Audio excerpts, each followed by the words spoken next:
Hi friends, ಎಲ್ಲರಿಗೂ ನಮಸ್ತೆ. Welcome back to my YouTube channel. ಇವತ್ತಿನ ರೆಸಿಪಿ ಬಂದು ಎಲ್ಲರಿಗೂ ತುಂಬ ಫೇವ್ರೆಟ್ ಡಿಶ್ ಇದು, ಗೋಬಿ ಮಂಚೂರಿಯನ್.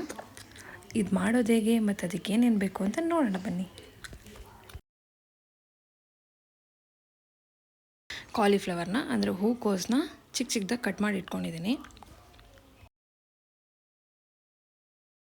ಇವಾಗ ಕಾಲಿಫ್ಲವರ್ನ ಬಿಸಿನೀರಲ್ಲಿ ಉಪ್ಪು ಅರಿಶಿನ ಹಾಕ್ಬಿಟ್ಟು ಒಂದು 5 ನಿಮಿಷ ಬಾಯ್ಲ್ ಮಾಡ್ಕೊಳ್ಳೋಣ.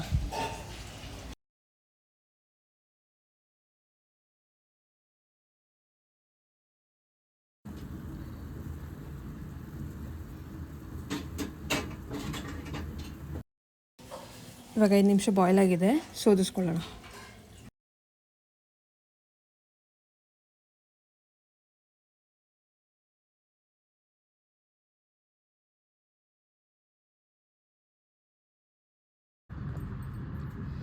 ಒಂದು ಬೌಲ್ಗೆ 1 ಕಪ್ ಅಕ್ಕಿ ಹಿಟ್ಟು ಹಾಕ್ತಿದ್ದೀನಿ. 3/4 ಕಪ್ಪು ಕಾರ್ನ್ಫ್ಲವರ್ ಹಾಕ್ತಿದ್ದೀನಿ.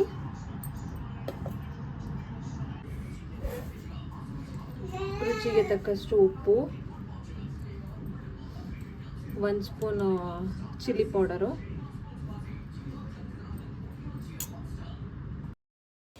ಸ್ವಲ್ಪ ಪೆಪ್ಪರ್ ಪೌಡರು, ಒಂದು ಅರ್ಧ ಸ್ಪೂನಷ್ಟು.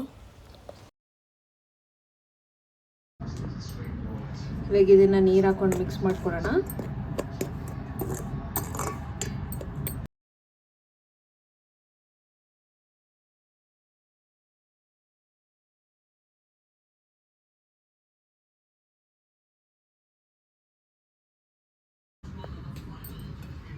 ಇವಾಗ ಕಾಲಿಫ್ಲವರ್ ಹಾಕಿ ಮಿಕ್ಸ್ ಮಾಡ್ಕೊಳ್ಳೋಣ.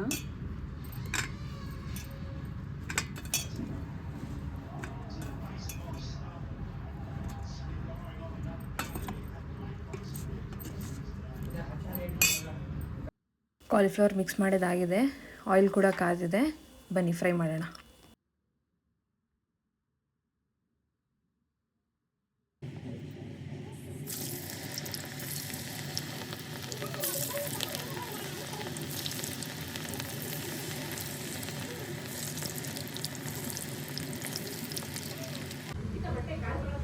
ಫೈವ್ ಟು 10 ಮಿನಿಟ್ಸ್ ಫ್ರೈ ಮಾಡೋಣ.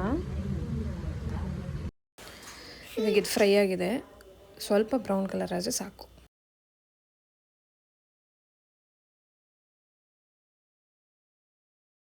ಇವಾಗ ಫ್ರೈ ಆಗಿದೆ, ಸೈಡಿಗೆ ತೆಗೆದಿಟ್ಕೊಂಡಿದ್ದೀನಿ. ಇವಾಗ ಒಗ್ಗರಣೆ ಹಾಕೋಣ ಬನ್ನಿ. ಫ್ರೈ ಮಾಡೋದಕ್ಕೆ ಆನಿಯನ್ನು, ಕ್ಯಾಪ್ಸಿಕಮ್ಮು, 1 10 ಬೆಳ್ಳುಳ್ಳಿ ಮತ್ತು ಸ್ವಲ್ಪ ಕೊತ್ತಂಬರಿ. ಬೆಳ್ಳುಳ್ಳಿನ ಚಿಕ್ಕ ಚಿಕ್ಕದಾಗಿ ಕಟ್ ಮಾಡಿ ಇಟ್ಕೊಂಡಿದ್ದೀನಿ, ಮತ್ತು ಈರುಳ್ಳಿ ಮತ್ತು ಕ್ಯಾಪ್ಸಿಕಮ್ಮು ಅಷ್ಟೇ ಚಿಕ್ಕ ಚಿಕ್ಕದಾಗಿ ಕಟ್ ಮಾಡಿ ಇಟ್ಕೊಂಡಿದ್ದೀನಿ.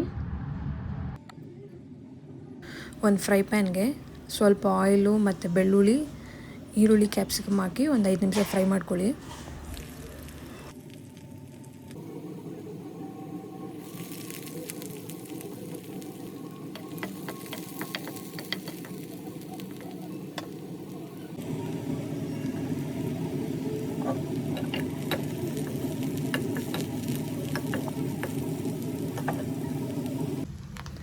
ಹಾಫ್ ಸ್ಪೂನ್ ಶುಂಠಿ ಬೆಳ್ಳುಳ್ಳಿ ಪೇಸ್ಟ್ ಹಾಕಿದ್ದೀನಿ.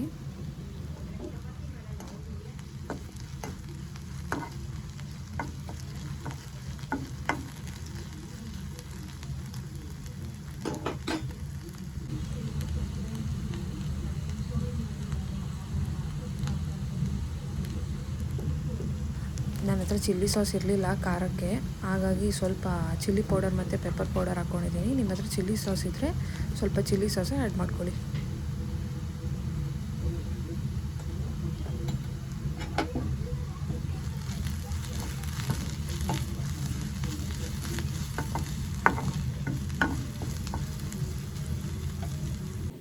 ಇವಾಗ ಇದಕ್ಕೆ 1 ಸ್ಪೂನ್ ಸೋಯಾ ಸಾಸು ಮತ್ತು 2 ಸ್ಪೂನ್ ಟೊಮೆಟೊ ಸಾಸ್ ಅವಾಗೇ ಮಿಕ್ಸ್ ಮಾಡ್ಕೊಂಡು ಇಟ್ಕೊಂಡಿದ್ದೆ, ಅದನ್ನು ಇವಾಗ ಆ್ಯಡ್ ಮಾಡ್ತಿದ್ದೀನಿ.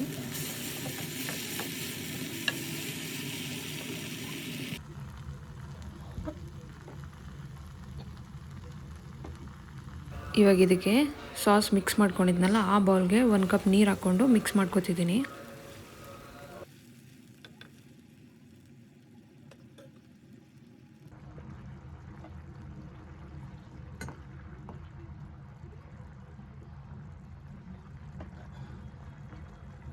ಇವಾಗ ಇದಕ್ಕೆ ನೀರು ಆ್ಯಡ್ ಮಾಡ್ಕೊಂಡಿದ್ವಲ್ಲ, ಹಾಗಾಗಿ ಸ್ವಲ್ಪ ಕುದಿಸ್ಕೊಳ್ಳಿ. ಸ್ವಲ್ಪ ಥಿಕ್ನೆಸ್ ಚೇಂಜ್ ಆಗೋವರೆಗೂ, ಆ ಸಾಸಿ ಥಿಕ್ನೆಸ್ ಬರೋವರೆಗೂ ಬಾಯ್ಲ್ ಮಾಡ್ಕೊಳ್ಳಿ.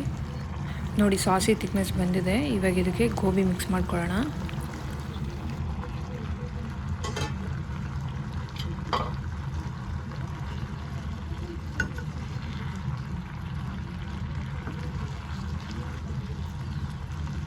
ನಿಮಗೆ ಗೋಬಿ ಮಂಚೂರಿಯನ್ ಇನ್ನೂ ಸ್ವಲ್ಪ ಸಾಫ್ಟಾಗಿ ಬೇಕು ಅಂದರೆ ಇನ್ನೂ ಎಕ್ಸ್ಟ್ರಾ ನೀರು ಮತ್ತು ಸಾಸ್ ಹಾಕ್ಕೊಂಡು ಫ್ರೈ ಮಾಡ್ಕೊಳ್ಳಿ. ನಾನು ಸ್ವಲ್ಪ ಗಾರ್ನಿಷಿಂಗಿಗೆ ಕೊತ್ತಂಬರಿ ಆ್ಯಡ್ ಮಾಡ್ಕೊಂಡಿದ್ದೆ. ಟೇಸ್ಟ್ ಮಾತ್ರ ಸಕ್ಕತ್ತಾಗಿತ್ತು. ನೀವು ಕೂಡ ಈ ರೆಸಿಪಿನ ಟ್ರೈ ಮಾಡಿ, ಹೇಗಿತ್ತು ಅಂತ ಕಮೆಂಟ್ ಮಾಡಿ.